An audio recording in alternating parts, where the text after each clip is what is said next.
Hello, this is Rob Schwimmer with HAKEN Continuum tip du jour number 2. Today, talking about vibrato.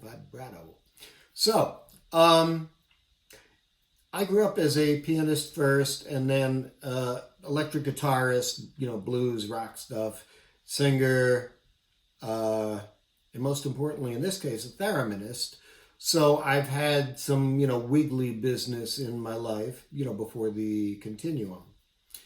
Vibrato is really important, especially if you come from a non-vibrato instrument. So you want to get in touch with your inner vibrato. What does your vibrato sound like? And it's not always the same. I mean, we don't have to choose one thing and stick to it. It can be faster, it can be slower. So there's 3 things about it. There's the speed of the vibrato, how fast it's going back and forth. There's the width, how far is it going? So let's call it speed, and the width, let's call that intensity, and how much you push in, that'll be volume for today. Anyway, this is an important thing to check out. Okay, if you're not sure what to do about this, listen to singers to get ideas for phrasing, how they do it straight, or with a vibrato on a note, how big, how wide, who do you like, what do you like, imitate, if you're not a vibrato person. Blues guitarist is fine, or sci-fi theremin, which is going to be probably a wide, fast vibrato. So just listen to things to get ideas if you're not sure what your vibrato is. I mean, I would say, often, you just try and sing something if you have a little phrase in mind, and maybe how you would sing it is how you would want to do it. So sing it to yourself and see how you do it, and that is going to give you a lot of cues about what you're going to try and do on the continuum. Now for synth players, remember this is not an LFO.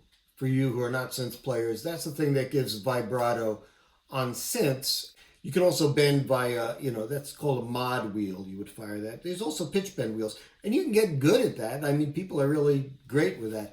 But it's a little, some of it, I think of it as kind of like driving a stick shift. You can get used to it, but on continuum, imagine if we do all that stuff with one finger. One finger, that's really what you're doing here.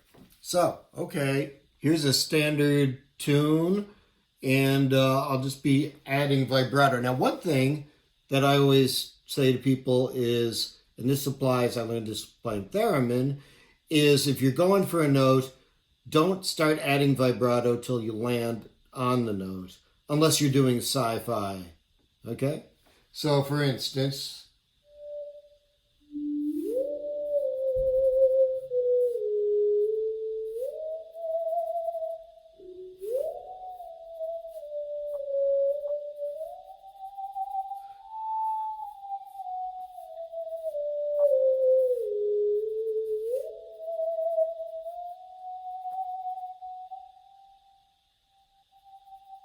so if it's a fast vibrato, a slow vibrato,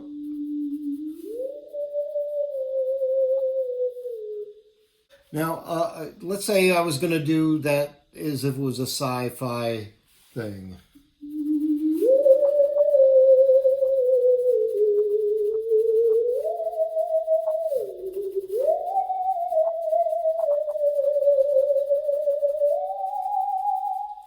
Okay, now 2 things here. I am typically, sometimes doing it on the tip of my finger, you see that?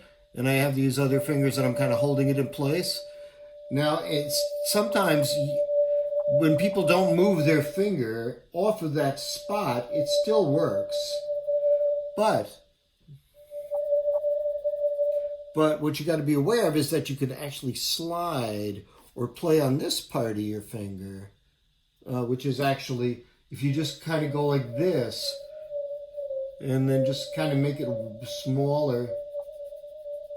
See, now I'm actually sliding there.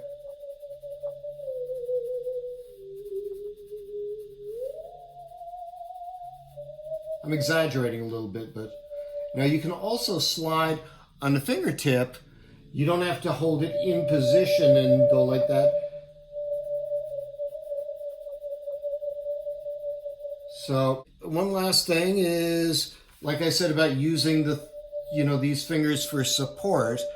Now, one of the good things about how using the third finger, for me anyway, I mean, everybody's different, is that if you need, I mean, you're kind of in an ideal distributor cap position in that you have two fingers below and two fingers above, should you want to use them.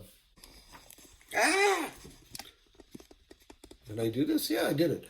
Okay, so lastly, we got to thank Lippold Haken, Ed Egan, and Richard Cram. Let's not forget Richard Cram's incredible series on programming the Egan matrix.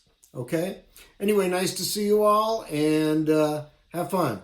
Okay? And stay wiggly.